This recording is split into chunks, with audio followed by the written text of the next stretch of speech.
la arrogancia de la maldad. Vamos a hablar en esta noche acerca de la arrogancia de la maldad.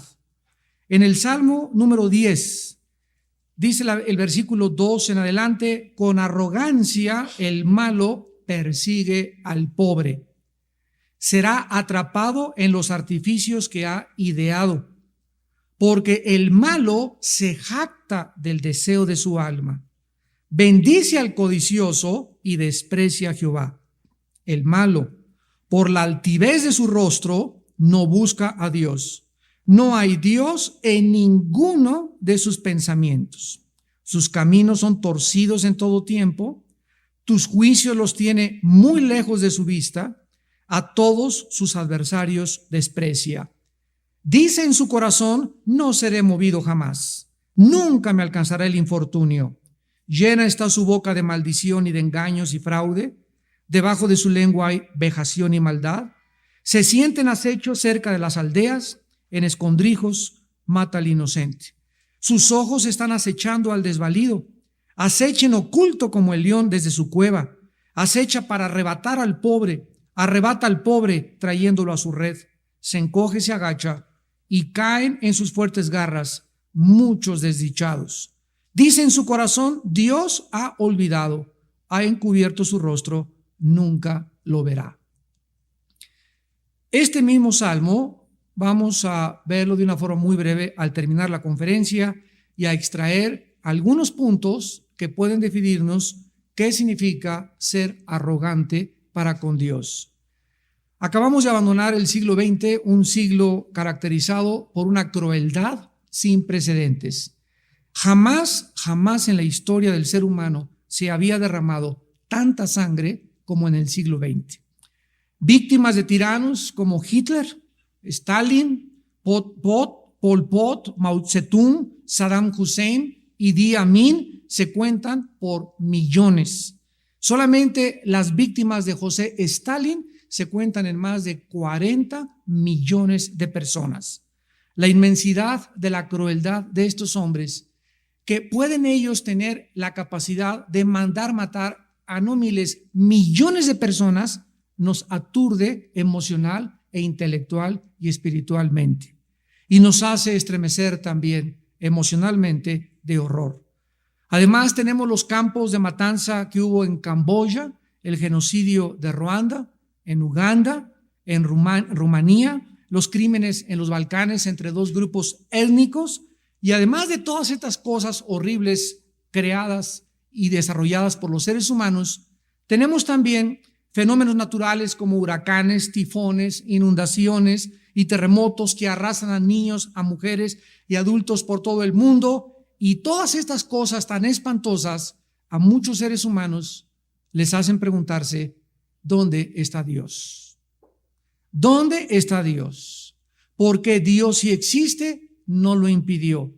Porque si Dios existe, no le importa detener las tragedias.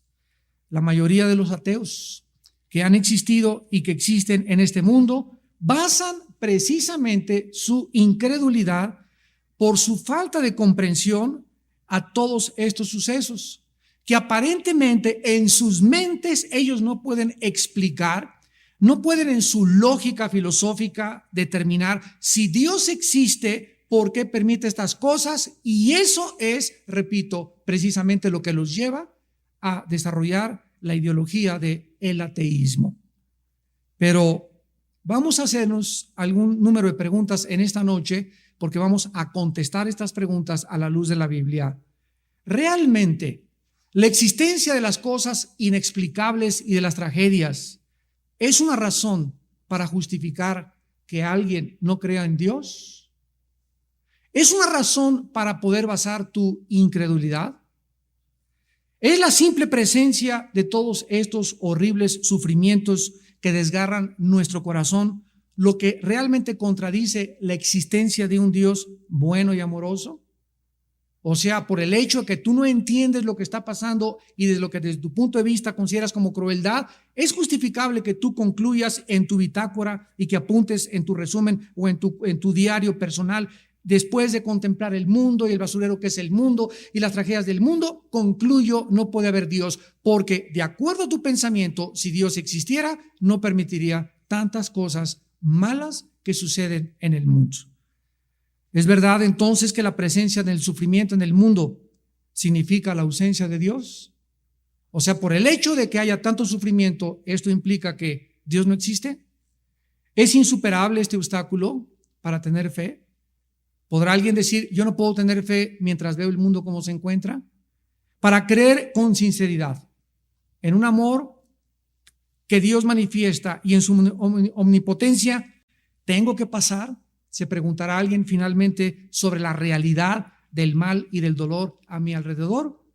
Vamos a ver de qué forma nosotros vamos a responder con las Sagradas Escrituras estas interrogantes, cuestionamientos, incógnitas, aparentemente que no tienen explicación de acuerdo a la lógica elemental del ser humano.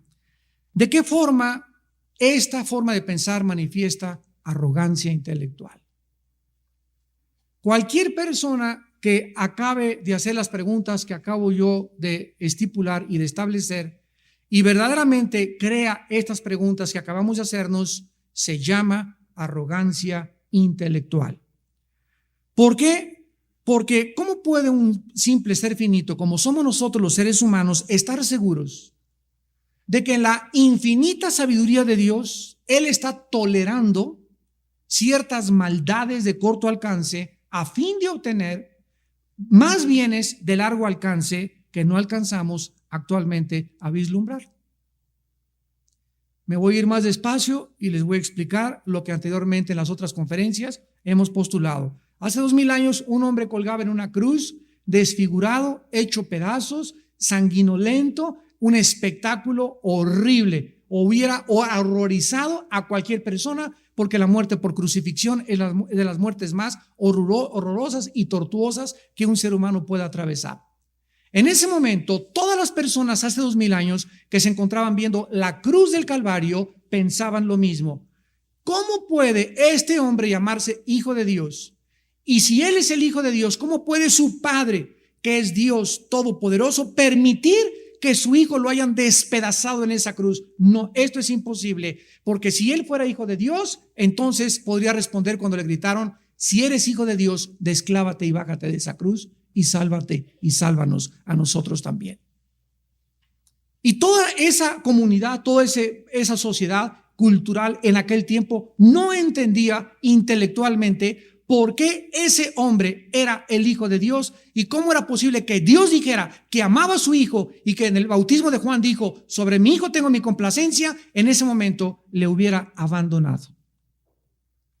Pasaron cientos de años después de la crucifixión, tenemos ahora la Biblia y ahora nosotros somos de las pocas generaciones privilegiadas en entender que lo que para el hombre era una debilidad, lo que para el hombre era una insensatez, lo que para el hombre es locura, para Dios representaba la más grande sabiduría del universo.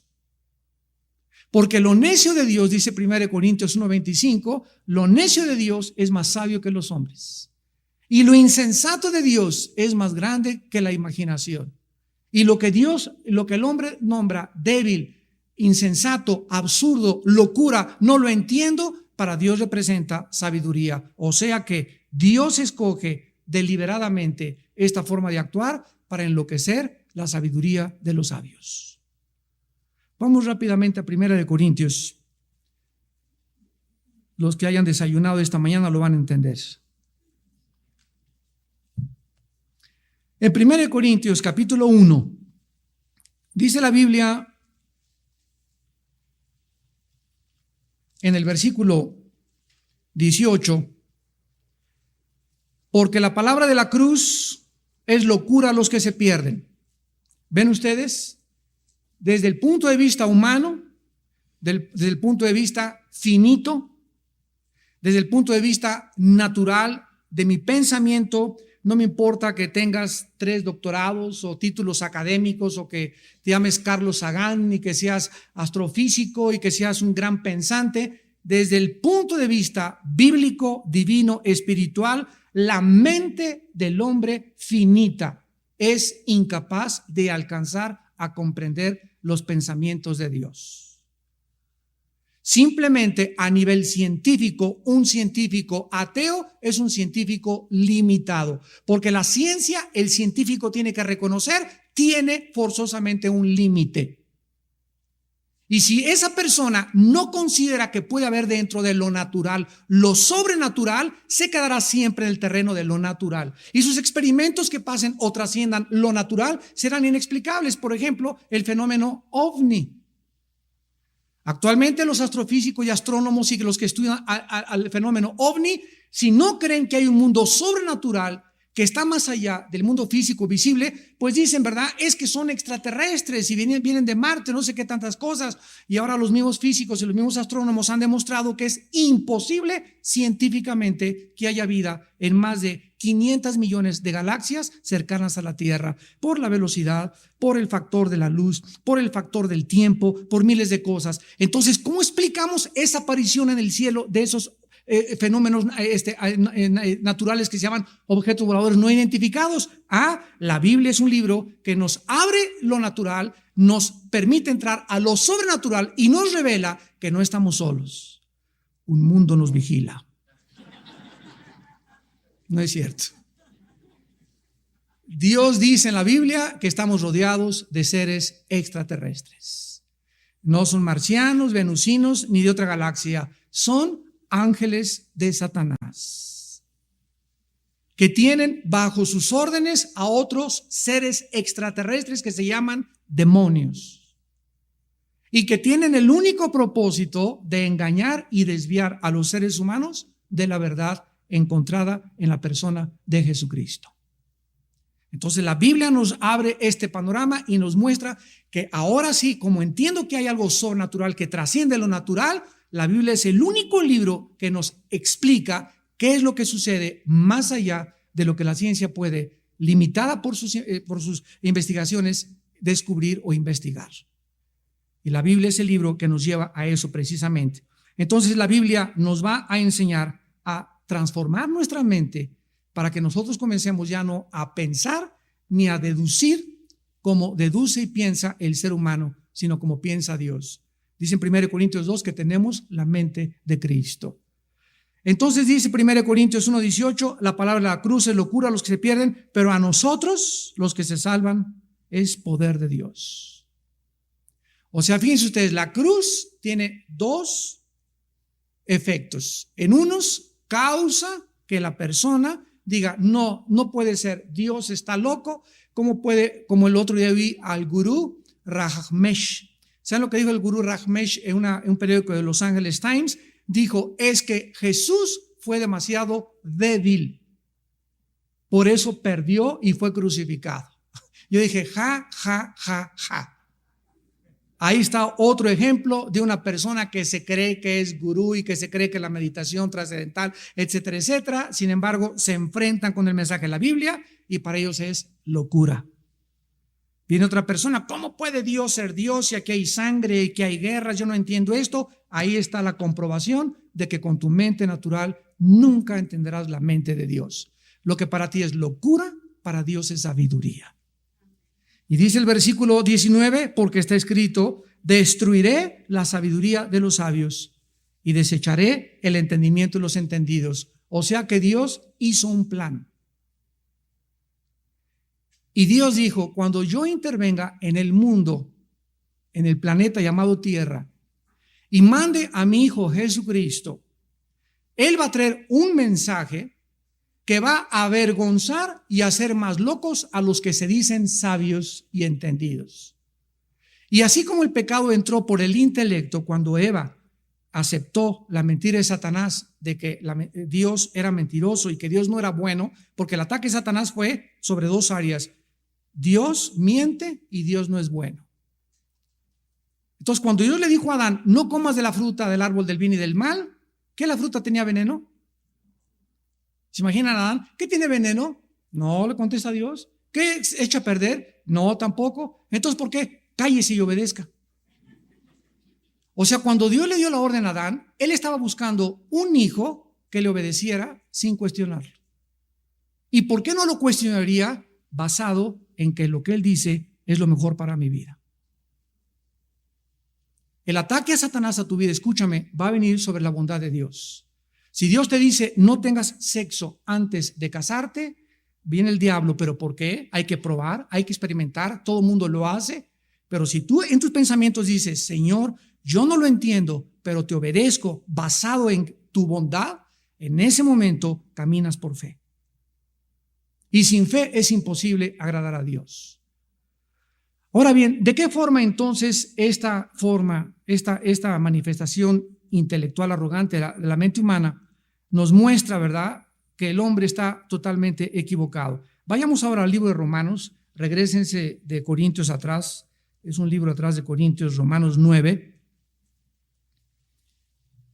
Vamos a ver algunos pasajes por los cuales el hombre es tan arrogante que él cree entender a Dios. Si Dios es Dios, si yo fuera Dios, yo no permitiría las inundaciones, ni las guerras, ni los genocidios, ni esas cosas tan horribles. Si Dios es amor, bueno, eso es lo que tú piensas.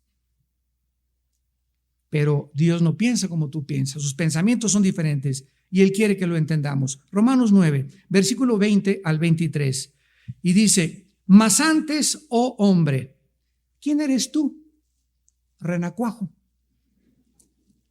para que alterques con Dios? ¿Dirá el vaso de barro al que lo formó, por qué me has hecho así? ¿O no tiene potestad el alfarero sobre el barro para hacer de la misma masa un vaso para honra y otro para deshonra?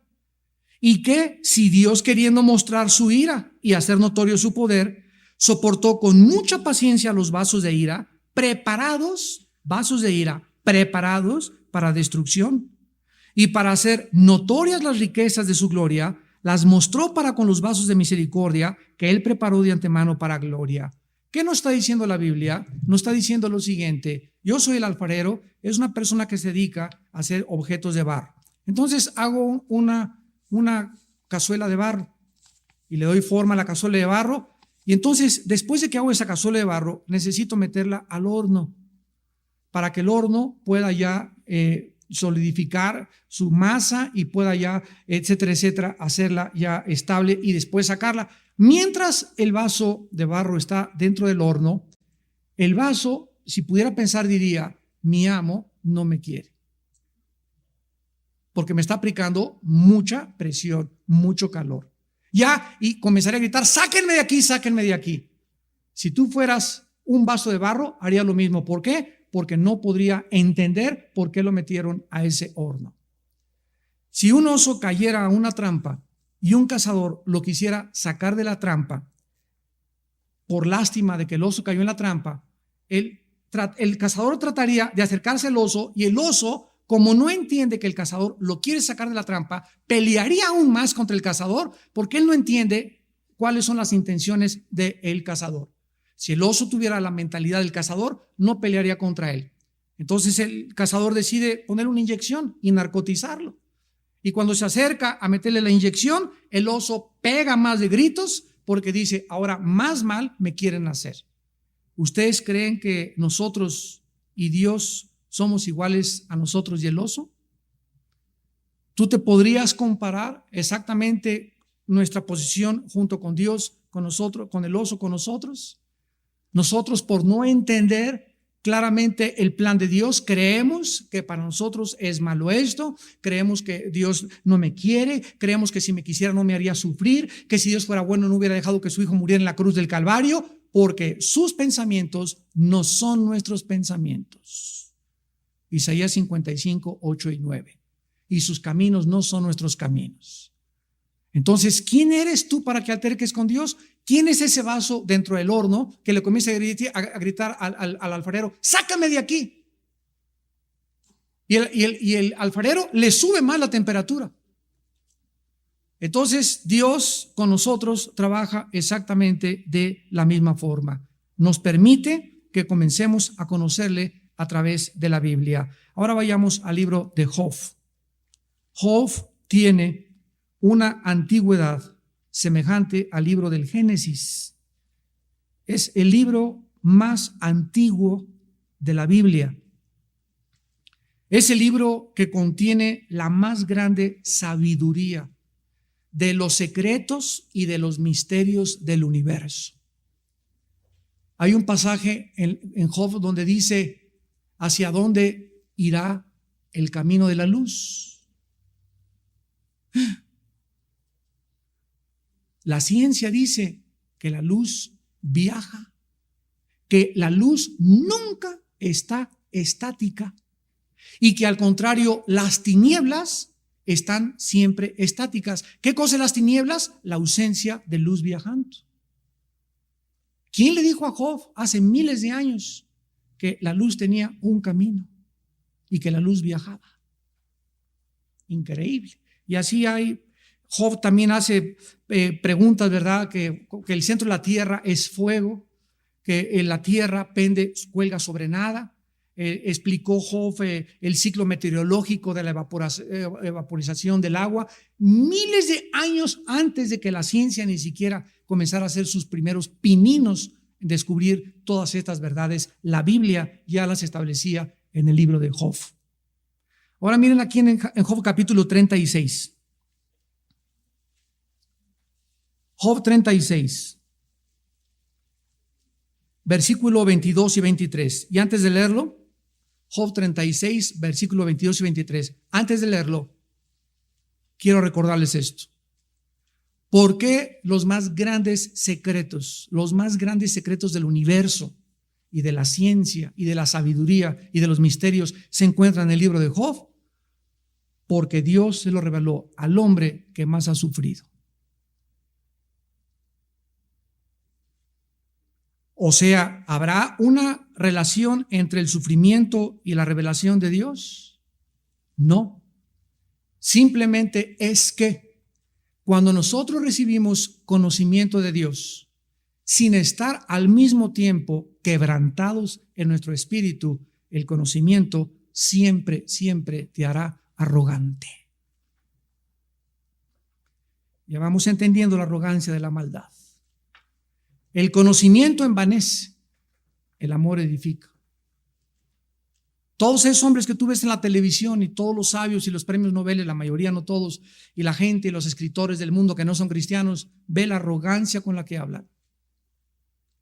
Ve la posición en la que están, cómo se burlan de Dios, se burlan de los cristianos, se burlan de esto. Miren, yo les conté hace 1982-83, cuando vino el doctor Billy Graham, y lo puedo decir abiertamente, ¿verdad? Estuvimos en Los Pinos con el expresidente José López Portillo y me escogieron a mí para traducir al doctor Billy Graham. El presidente López Portillo nos recibió ahí en Los Pinos. Es la primera vez que yo entraba a Los Pinos.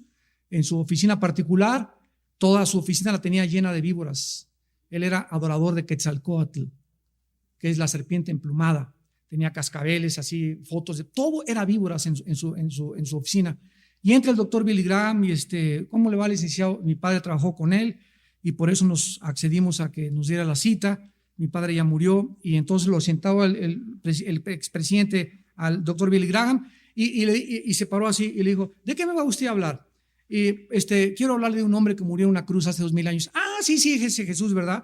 Y me volteé y me dice a mí: a ver, Armandito, ese es predicador y cristiano como tú, ¿verdad? Ah, sí, ¿verdad? Él es hijo de mi hijo Armando. Sí, yo también creo en Buda. Buda también fue un gran hombre. Mahatma Gandhi también. Los grandes iluminados. No lo dejó hablar.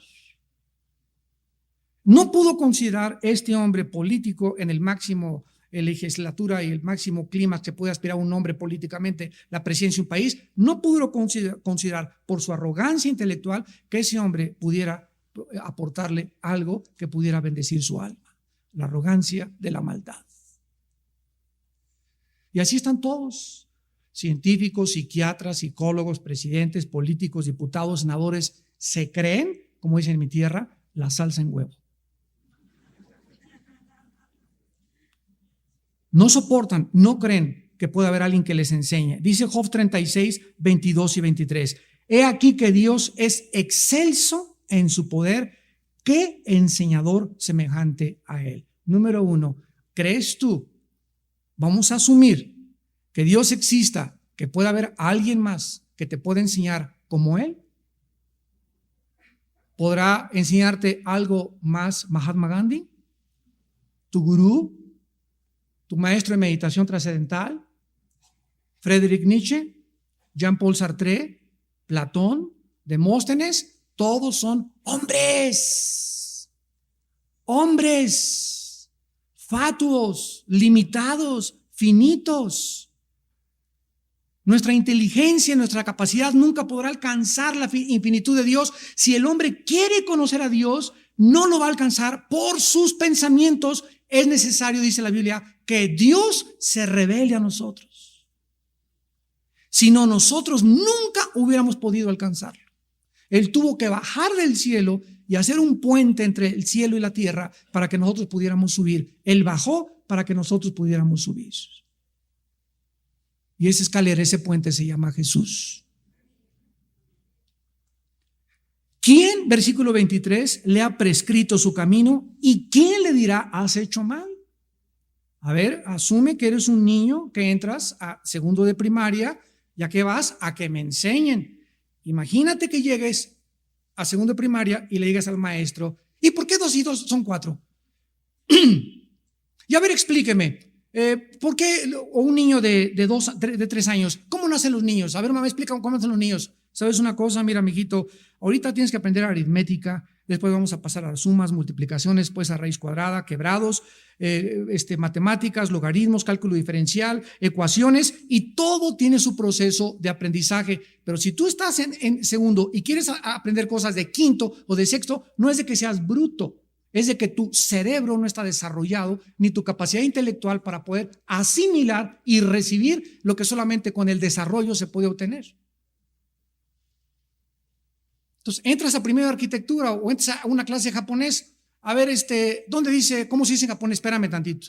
Primero te voy a enseñar la A. Cuando entras, todos son jeroglíficos, nada en japonés sabes. Pero después la A, esa es la B, esa es la C, esa es la D, y conforme va pasando el tiempo, todo comienza a aclararse. Y ya no es un ambiente confuso el que tienes delante de tus ojos, ni un retrato disfigurado, sino ahora cobra sentido y entiendes que el japonés tiene otra manera de expresarse y comienzas a entenderlo. Pero no es posible que llegues el primer día y le digas, a ver, ¿cómo se dice esto? ¿Y esto qué quiere decir? Yo no lo entiendo. Pues claro que no lo entiendes, estás comenzando a aprender japonés. Cabeza de lagarto. Y lo mismo con Dios, por el amor de Dios. ¡Cuánta arrogancia! Si Dios es esto, dice, espérame tantito. A ver, ¿tú quién eres? Chinche, renacuajo de agua puerca. ¿Crees realmente que tu sabiduría y tus asunciones y tus presuposiciones son más grandes que los pensamientos de Dios? ¿Realmente lo crees? Arrogancia. Llega Jesús y del cielo y dice, si ustedes no se hacen como los niños, no entrarán al reino de mi Padre.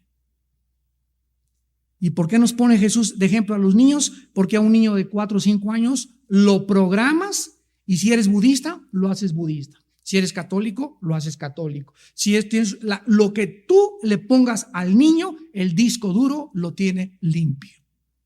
El programa, el software que le metas, ese es el que va a hacer porque su mente está limpia. ¿Cuál es nuestro problema con nosotros? Que traemos 10 programas.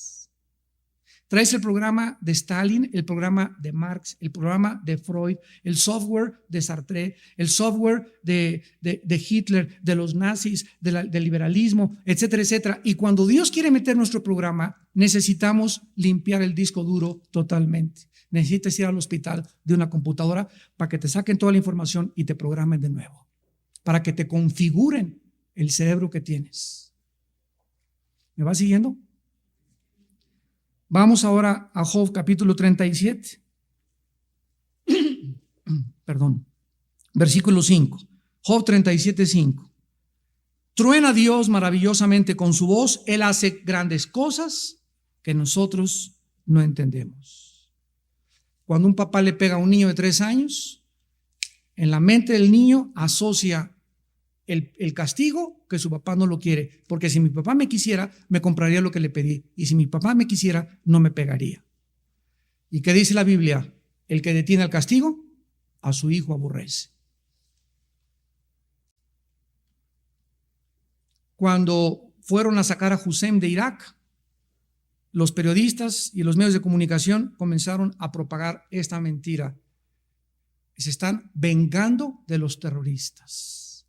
Y cuando vi la palabra venganza en los periódicos, dije que lejos estamos aún de la Academia de la Lengua y la Literatura Española de Cervantes.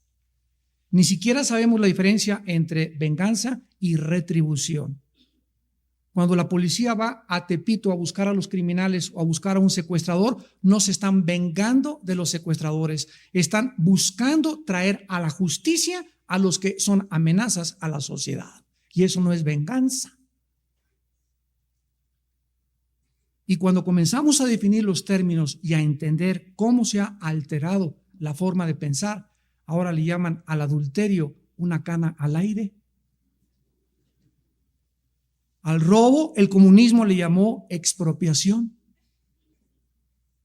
Al crimen, eliminar por causa del Estado. Y cuando comenzamos a hacer los huevos con jamón y tocino, y les echamos crema de la de nosotros, y comenzamos a hacer nuestro propio omelette y nuestra propia definición y nuestra propia filosofía, comenzamos a darnos cuenta cómo la arrogancia de la maldad trata de ocultar y racionalizar nuestras acciones para poder justificarnos. De acuerdo a la investigación del FBI, en todos los estudios que los criminólogos han hecho en Estados Unidos, no existe un criminal que no se crea bueno. No soy tan malo, maté a 30, hay quienes han matado a 40. Malo Hitler, él mató 6 millones, yo me eché como a 50 nada más. Cuando entrevistaron al Mocho Orejas, dijo, yo no tengo absolutamente ninguna mala conciencia de lo que hice. Para mí era algo que aceleraba todo mi sistema nervioso, el secuestrar. Y era una necesidad como la droga. Así confesó este hombre. Nos damos cuenta a dónde puede llegar la arrogancia y la maldad de cauterizar el alma y suprimir la voz de Dios en el corazón humano. Job 37, versículo 20. Será preciso contarle cuando yo hablare, por más que el hombre razone, quedará como abismado. Por más que el hombre razone, quedará como abismado. Job 40, versículo 2. ¿Es sabiduría contender con el omnipotente? El que disputa con Dios responda a esto. ¿Es sabiduría? ¿Por qué haces esto? ¿Por qué haces aquello? ¿Será esta una actitud sabia de un ser humano? Si yo fuera tú, no hubiera permitido estas cosas. Esta persona está mostrando una arrogancia. O sea, ¿qué es realmente la arrogancia? La arrogancia es creer o actuar con prepotencia, arbitrariedad, creerse suficiente, creer que el mal pagará bien, que el mal va a triunfar, que nada me pasará, que no necesito a Dios y que Dios no me ve. Esto es la arrogancia intelectual de la maldad. ¿Es sabiduría ponértela al brinco a Dios?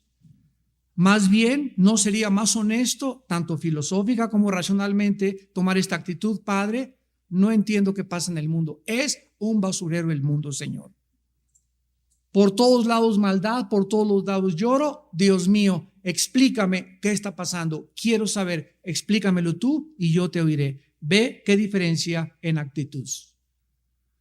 Y esta fue la actitud de Job, por lo cual Dios le reveló los más grandes secretos del universo. Y la misma actitud es, ¿por qué esto? ¿Por qué te basta mi niño? ¿Por qué me pasó esto? ¿Por qué me quitas del trabajo? Ahora que soy cristiano me pasan todas estas cosas. En lugar de, Padre Santo, ahora soy tu hijo y me está yendo como en feria. Explícame, Señor, pero yo en paz me acostaré y así mismo dormiré, porque Jehová es mi pastor, nada me faltará. Esta actitud de confianza en la bondad de Dios hace que tu mente se abra.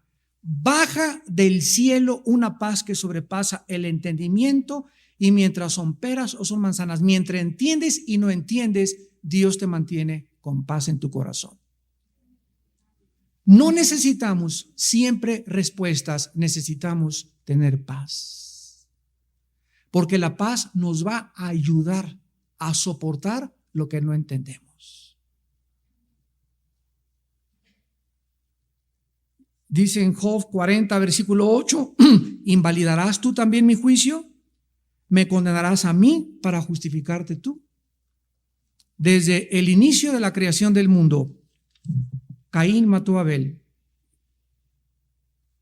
Y Caín es el primer prototipo de la arrogancia y la maldad. Se acerca a Dios y le dice a Caín, ¿dónde está tu hermano? Y contesta en Génesis 4:9, ¿acaso soy yo guarda de mi hermano? ¿Qué arrogancia de la maldad de Caín? ¿Qué acaso yo soy la nana de mi hermano? ¿Por qué me estás preguntando eso a mí? Y lo mismo nos dice Dios en el siglo XXI, ¿dónde está tu hermano? Y tú me puedes contestar en esta tarde que acaso yo tengo que consolar a la persona que está junto, que acaso yo tengo que traerle las tortillas a mi madre, que acaso me tengo que someter a mis padres, que acaso no tengo por qué ser fiel a mi esposa. ¿Dónde está tu esposa? A mí no me importa, tengo otras mujeres en mi mente y soy adicto a la pornografía. Cuando comenzamos nosotros a permitir que la arrogancia invade el corazón, comenzamos a volvernos extraños en nuestras relaciones interpersonales. Y comenzamos a deshumanizarnos donde no me importa nadie más que yo.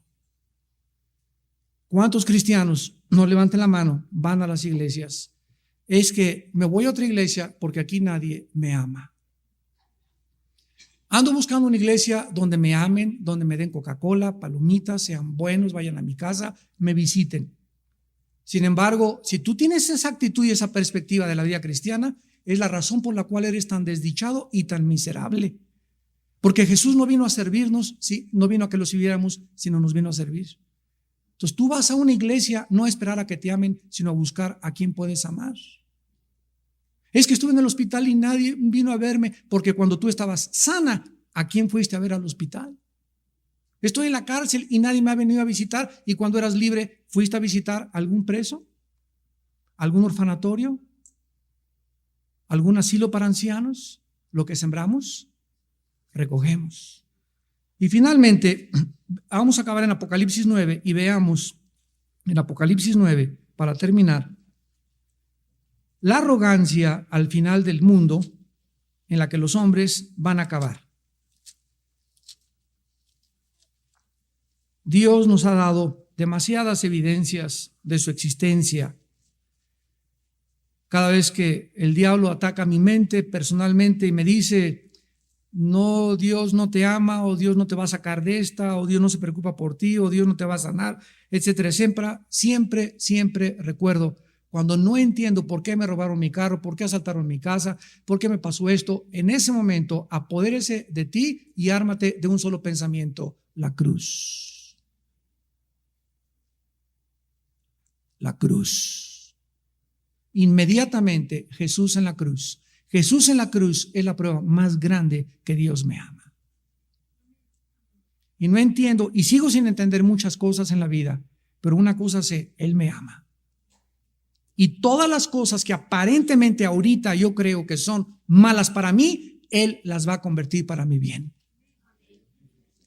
Y mi confianza en esa bondad en Dios me da paz para vivir. Me sostiene, me anima, y el Dios de esperanza me llena de todo gozo y paz en el creer, para que mi esperanza nunca muera, porque Él es el Dios de la esperanza. En el libro de Apocalipsis 9, versículos 20 y 21, veamos el último cuadro de los seres humanos. Después de todas las tribulaciones y las plagas que van a caer sobre este mundo. Dice Apocalipsis 9, 20 y 21, y los otros hombres que no fueron muertos con estas plagas, ni aún así se arrepintieron de las obras de sus manos, ni dejaron de adorar a los demonios y a las imágenes de oro, de plata, de bronce, de piedra, de madera, las cuales no pueden ver, ni oír, ni andar. Y no se arrepintieron de sus homicidios, ni de sus hechicerías, ni de su fornicación, ni de sus hurtos. Uno de los pecados más grandes y más rampantes del siglo XXI es la inmoralidad. Hace una semana se entregaron los premios Grammy a las mejores cantantes. Creo que fue en Hollywood. Invitaron a una muchacha que es tu ídolo, que se llama Madonna. ¿Saben lo que hizo esta muchacha? Agarró a la muchacha que representa a toda la juventud actualmente, Britney Spears, y a otra muchacha cantante, Aguilera, y a las dos las besó en la boca. Los mismos periodistas, todo el mundo se quedó así. ¿Qué es lo que va a pasar? Que ahora se va a convertir en algo normal que las mujeres se besen en la boca, porque Madonna lo hizo a las dos más grandes cantantes que representan al mundo artístico en el mundo. ¿Y qué es lo que está haciendo el diablo? Tomar mujeres como ella, como Michael Jackson, políticos, filósofos, a través de los cuales expresar una nueva ideología, un nuevo estilo de vida, que son las gentes que más el mundo adora e idolatra, y hacer las cosas que parezcan normales cuando Dios le llama a la homosexualidad y al lesbianismo pecado. Todos los que practican estas cosas, dice la Biblia, no heredarán el reino de Dios. Pero es la degradación a la que el mundo ha llegado. Leí los comentarios al otro día en los periódicos, todos eran favorables. Qué buen tino, qué trancazos aventó Madonna. Qué bárbara, hace cosas inventivas que nadie se las sacó, de un as que sacó de la manga, y qué muchacha más creativa. Le llamaron creatividad a el inicio de una relación lesbiana. Ahora es creatividad. Y así el mundo seguirá, tal como dice la Biblia, y no se arrepentirán, a pesar de todo lo que está sucediendo a nuestro alrededor. Esto se llama la arrogancia de la maldad. Oremos.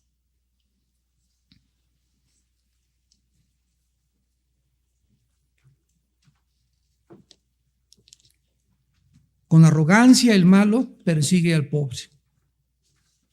Se jacta del deseo de su alma. Desprecia a Dios. Por la altivez de su rostro no busca a Dios, porque no hay Dios en ninguno de sus pensamientos. Todos sus caminos son torcidos en todo tiempo. Dice en su corazón, no seré movido jamás. A todos sus adversarios desprecia y dice, nunca me alcanzará el infortunio. Llena está su boca de maldición y de engaños y de fraude. Debajo de su lengua hay vejación y maldad. Acecha para arrebatar al pobre y caen en sus fuertes garras muchos y muchas desdichadas. Dicen en su corazón, Dios no nos ve, Dios no existe, Dios nunca me verá. Oh Padre, ten misericordia de nosotros. Jesús, te damos gracias por tu vida y por tu muerte en la cruz, y por haber venido a destruir el intelecto y la sabiduría humana con el mensaje de la cruz, para avergonzarnos y para que reconociésemos qué vanos son nuestros pensamientos y qué engañoso y perverso es nuestro corazón. Gracias, Señor, por venir y dar tu vida en una cruz en nuestro lugar, por haber abierto tus brazos y haber dado tu sangre y no haberte desclavado. A los ojos del mundo era una locura que quedaras en la cruz, teniendo el poder de no hacerlo. A los soldados romanos con tu voz los derrumbaste en el huerto de Getsemaní. A Lázaro con tu voz lo sacaste de la tumba. A Pedro lo hiciste caminar sobre las aguas.